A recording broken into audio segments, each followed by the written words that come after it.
এই প্রথমবার আমাদের বাড়িতে অনেক অনেক মেহমান আসবে, আর তাই বাড়িঘর সবকিছু ঝকঝকে চকচকে করে ফেলছি। ঈদের আগে আমার শ্বশুর তার বোন, ভাগ্নি এবং ভাগ্নি জামাইকে দাওয়াত করেছে। সকালবেলা ঘুম থেকে উঠেই দেখলাম আম্মা এখানে গরুর বট ভিজিয়েছে, আজকে বট রান্না হবে। আরো রান্না হবে মুসুরের ডাল দিয়ে লতি চচ্চড়ি। এই রান্নাটা কখনোই আমি বিয়ের আগে খাইনি, বিয়ের পর আমার শাশুড়ির কাছেই এই রান্না খেয়েছি। কড়াইতে তেল দিয়ে পেঁয়াজ কুচি দিয়ে দিল, এরপর আমি এখানে বট ধুয়ে নিচ্ছি। কোরবানির ঈদের দিন আমি আর আমার ননদ অনেকগুলা মশার কামড় খেয়ে এই বটগুলাকে পরিষ্কার করেছি। একে একে আম্মা সব মশলা দিয়ে দিল। বট কিন্তু অনেকেই অনেক ভাবে রান্না করে, কেউ সিদ্ধ করে রান্না করে, কেউ কষায় রান্না করে। তো আমার শাশুড়ি সবসময় এরকম ভাবে কষায় তারপর বট রান্না করে। আম্মাকে আমি সবসময় দেখি এরকম ভাবে কষায় রান্না করতে। আম্মা কিন্তু মাংসও এরকম ভাবে কষায়, কখনোই দেখি নাই যে আম্মাকে মাখায় রান্না করতে। এক চুলার মধ্যে বট রান্না আরেক চুলার মধ্যে লতির চচ্চড়িটাও হয়ে যাচ্ছে। এই লতি রান্নাটা কিন্তু খেসারির ডাল দিয়ে বেশি মজার হয়। যাই হোক, ডাল রান্না হয়ে গেছে, এখন ডালটাকে নামিয়ে ফেলা হলো। আর এগুলো কিন্তু আমাদের দেশি লতি ছিল, বাজারে কেনা লতি থেকে দেশি লতি খেতে কিন্তু একটু বেশি মজার হয়। আর এখন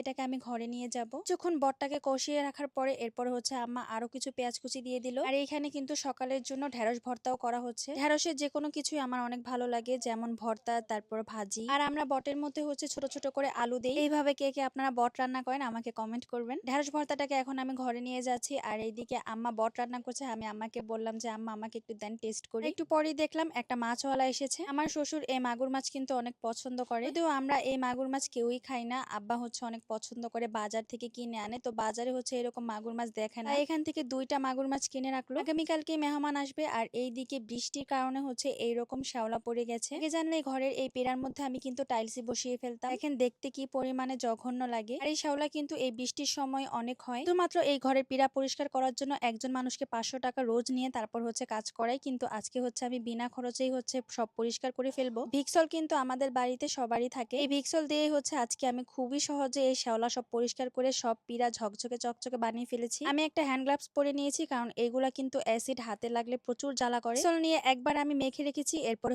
একটু পরে ডলা দিয়েছি, খুবই সুন্দরভাবে পরিষ্কার হয়ে গেছে। আর এইদিকে কাজ করতে করতে আমার অবস্থা খুবই খারাপ। মটরের পানি ছেড়ে সুন্দর করে ধুয়ে ফেললাম। এবার বটটা রান্না করে আম্মা চুলায় বসায় রেখেছিল, ফাইনালি এত সুন্দর একটা কালার এসেছে। আর এইদিকে আম্মা মাগুর মাছও সুন্দর করে কেটে তারপর প্যাকেট করে ফেললো। কাজ শেষ করতে করতে আমাদের 1টা বেজে গিয়েছিল। এরপর আমি আর আমার শাশুড়ি একটু বের হব, আমাদের ব্যাংকে একটু কাজ ছিল। আর যে পরিমাণে গরম পড়ছে, বাইরে বের হতে তো খুবই ভয় লাগে। আমরা এখন চলে যাচ্ছি ইসাপুর আমার হাজবেন্ডের দোকানে। দোকান থেকে কিছু ডকুমেন্টস নিয়ে এবার চলে যাব ব্যাংকে। এরপর বাসায়ও চলে আসছি, বাসায় এসে আবারও কাজ করতেছি। ঘরের 2টা বিছানা চাদরই তুলে ফেললাম। এরপরে আমার শাশুড়ির ঘরেরও চাদরগুলা উঠিয়েছি। সাদা রংটা আমার ভীষণ ভালো লাগে, তবে বাচ্চা কাচ্চার জন্য সাদা রং ব্যবহার করা যায় না। বিছানা চাদরটা আমি গুছিয়েছি, তারপরে এই বিছানা চাদরটা গুছাবো। কোন সময়তেই বাড়িতে মিষ্টি আলু নিয়ে আসলো। আব্বাকে বললাম এখান থেকে 5 কেজি মিষ্টি আলু রাখতে, তো আব্বা 5 কেজি মিষ্টি আলু রেখে দিল। আমাদের আসা উপলক্ষে কিন্তু কিছু বাজারও করা হয়েছে। এখন বাজারগুলোকে আমি সব নামিয়ে ফেলবো। পলিথিন খুলে প্রথমেই দেখলাম এখানে খিচুড়ি রান্নার জন্য খিচুড়ির চাল আনা হয়েছে। যেহেতু অনেক রান্না বান্না হবে, পেঁয়াজ তো লাগবেই, তাই পেঁয়াজও ছিল।